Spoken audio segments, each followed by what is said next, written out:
جی واضح ہے. ہم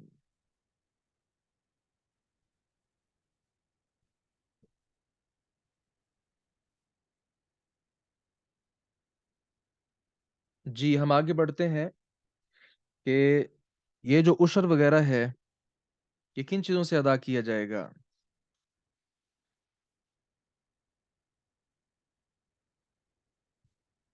سبزی وغیرہ جو ہے اس میں عشر نہیں ہے.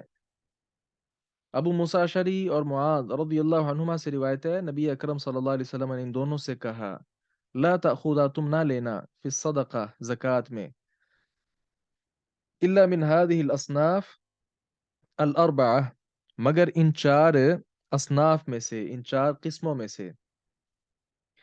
الشعیر، جو، والحنطہ، اور گندم، والزبیب، اور منقع،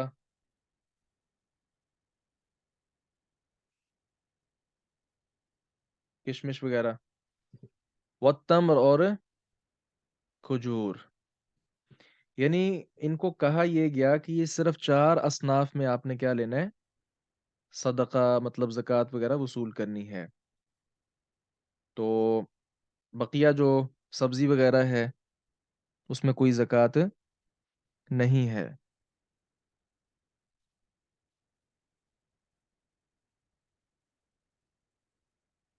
اس پر اہل علم کا کلام بھی ہے، اس روایت پر بعض اہل علم نے اس کو ضعیف قرار دیا ہے، لیکن شیخ البانی رحمہ اللہ نے اس حدیث کو صحیح قرار دیا ہے. معلوم یہ ہوا جو ہم نے پہلے روایت پڑھی نا فیما سقیہ والی، اس سے یہ معلوم ہوا کہ جو بھی آپ کاشت کر رہے ہیں، جو بھی چیز ہے وہ، جو بھی چیز آپ کاشت کر رہے ہیں تو اس میں آپ کو زکوٰۃ ادا کرنا ہی پڑے گی. لیکن یہاں پہ یہ کہہ دیا گیا کہ صرف چار اصناف ہیں، مطلب کہ جو سبزی وغیرہ ہے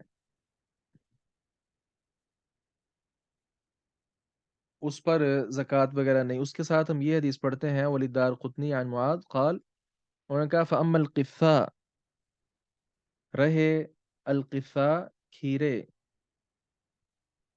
والبطیخ اور تربوز، والرمان اور انار، والقصب اور گنے، فقد عفا عنہ، پس تحقیق معاف کر دیا ہے، عنہ اس سے، رسول اللہ صلی اللہ علیہ وسلم، رسول اللہ صلی اللہ علیہ وسلم نے، آپ صلی اللہ علیہ وسلم نے اس سے درگزر کیا ہے. مطلب کہ یہ چیزیں زکوٰۃ میں نہیں آئیں گی. تو ظاہر ہے کھیرے، تربوز، انار، گنے، سبزی وغیرہ یہ ساری چیزیں اس میں سبزی کے لیے الگ سے بھی روایت ہے، لیس فی الخضروات زکاتن، یہ صدقتن. خضروات جو سبزی وغیرہ اس میں ساری چیزیں، کھیرے وغیرہ بھی آ جاتے ہیں، اس میں زکوٰۃ وغیرہ نہیں ہے.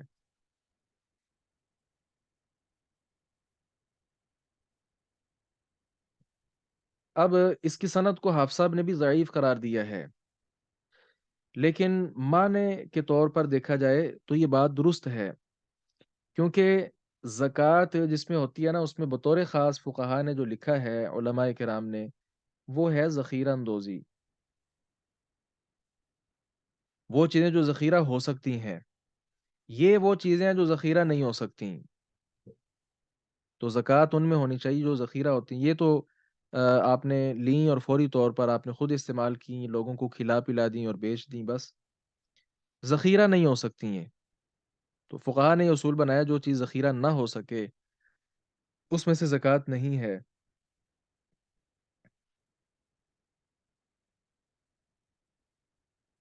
روبینہ لکھتی ہیں کہ میرا سوال ہے. جی بولیں. السلام علیکم سر. جی عبد الرحمن، فروٹس کا بھی یہی حکم ہے.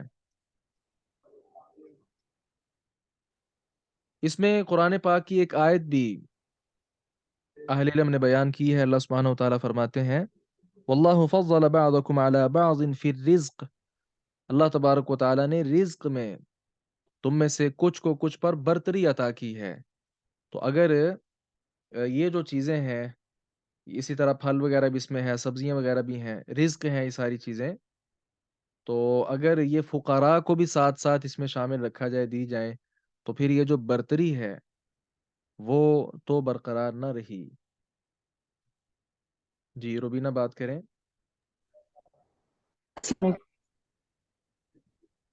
سر آپ کو میری آواز آ رہی؟ جی آ رہی ہے. اچھا سر، میرا یہ سوال تھا، جیسے فار ایگزامپل کوئی انسان اپنی زمینیں ہیں وہ ٹھیکے پہ دے دیتے ہیں یا حصے پہ دے دیتے ہیں، تو پھر زکوٰۃ کس کو نکالنی ہوتی ہے؟ زکوٰۃ اس کو نکالنی ہے جس نے وہاں پہ اپنی فصل وغیرہ جو ہے وہ کر رہا ہے کاشت، اسی کا حق ہے کہ وہ زکوٰۃ نکالے، کیونکہ ساری فصل اس کی ہے نا، آپ نے تو اسے رینٹ لینا ہے.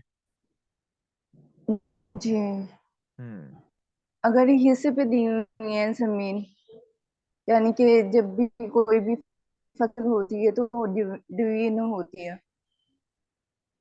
ڈیوائڈ ہو جاتی ہے. کچھ جی، آواز بھی آپ کی کٹ کے آ رہی ہے. یعنی کہ فصل جتنی بھی ہوئی. سوری سر، یا میں آفس ہوں، یہاں پہ نیٹ بہت سلو آ رہا ہے. یعنی دو لوگ ہیں، ایک کی زمین ہے اور اس نے پیسہ وغیرہ بھی اس پہ خرچ کیا ہوا ہے، اور دوسرا کسان وغیرہ رکھا جیسے ہوا ہے، جیسے محنت مزدوری ہماری اس کی زمین ہے ہے. اور ہم نے کسی کو دی ہوئی ہے نہیں کس لیے دی ہوئی ہیں؟ حصے پہ. وہاں پہ جو وہ کاشت کر رہا ہے چیز، مثال ہاں گندم ہے، جی، کوئی بھی چیز ہے، وہ آپ نے ان کو جی دی بالکل. ہوئی ہے، اس کا خرچ وغیرہ آپ نے دیا ہے.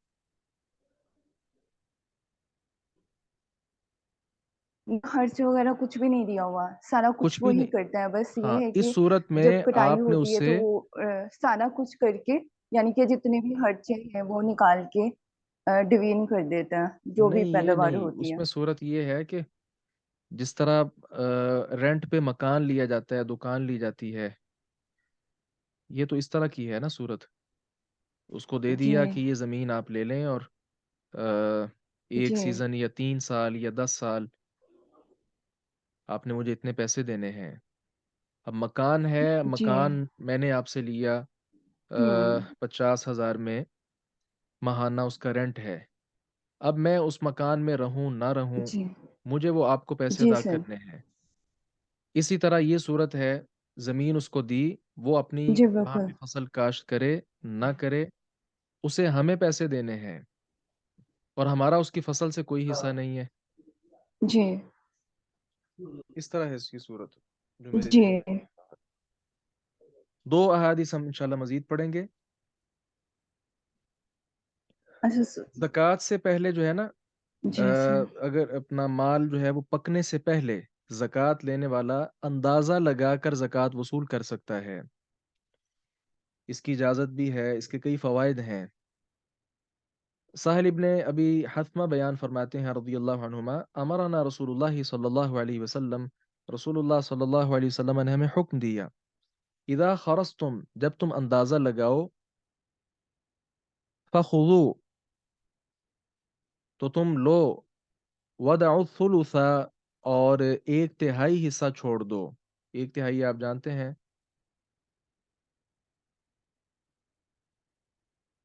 یعنی 1 2 3 حصے آپ کریں تو اس میں سے ہر ایک جو ہے اس کو ثلث بولتے ہیں.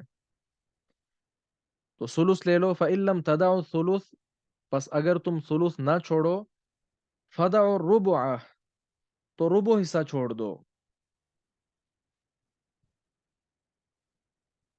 اس کا کیا مطلب ہے؟ رواہ الخمسہ الا ابن ماجہ وصححہ ابن حبان والحاکم. اس کا مطلب یہ ہے کہ جب تم دیکھو، مثال کے طور پہ انگور ہے، انگور کی بیل ہے، اب زکوٰۃ وصول کرنے والا آ گیا، اس نے دیکھا وہ ساری بیل جو بھی ہے اس کے ارد گرد ایک آدمی چکر لگائے گا اور دیکھے گا کہ یہ انگور جب حاصل ہوں گے اور جب یہ خشک وغیرہ ہو جائیں گے تو اس وقت ان کا کیا وزن ہوگا. وہ جو وزن کا حساب لگائے گا، ظاہر ہے اس میں سے اس نے زکوٰۃ لینی ہے نا. لیکن نبی صلی اللہ علیہ وسلم نے فرمایا کہ نہیں، جو تم وزن کرو، اندازہ لگاؤ، اسی میں سے زکوٰۃ وصول نہ کرو، بلکہ اس میں سے بھی 1/3 یا ربع کہا کہ وہ چھوڑ دو اور کم لے لو. دوسری حدیث پڑھتے ہیں انشاءاللہ، مزید اس کی وضاحت ہوتی ہے۔ عطا بن اسید بیان فرماتے ہیں رضی اللہ عنہ، رسول اللہ صلی اللہ علیہ وسلم نے حکم دیا ان یخرس العنب، کہ انگور کا اندازہ لگایا جائے، کما یخرس النخل، جس طرح کھجور کا اندازہ لگایا جاتا ہے، وتؤخذ، اور لی جائے، زکاتہ، اس کی زکات، زبیبن، منقع کی صورت میں، انگور کی زکات منقع کی صورت میں لی جائے۔ تو اسے دونوں احادیث کو ہم سامنے رکھیں تو یہ بات معلوم ہوتی ہے، ایک درخت ہے مثال کے طور پہ کھجور کا، اس پر وہ مال بہت سا لگا ہوا ہے، اب آدمی آئے گا، وہ آ کر اس کے گرد چکر لگائے گا، چکر لگا کر دیکھے گا کہ یہ کھجور جب پک جائے گی اور خشک ہو جائے گی تو اس وقت یہ کتنی رہ جائے گی۔ مثال کے طور پہ وہ اندازہ کرتا ہے کہ یہ 4 من رہ جائے گی، اپنا جو رہ جائے گی اس میں سے 4 من جو ہے وہ زکوٰۃ بنے گی۔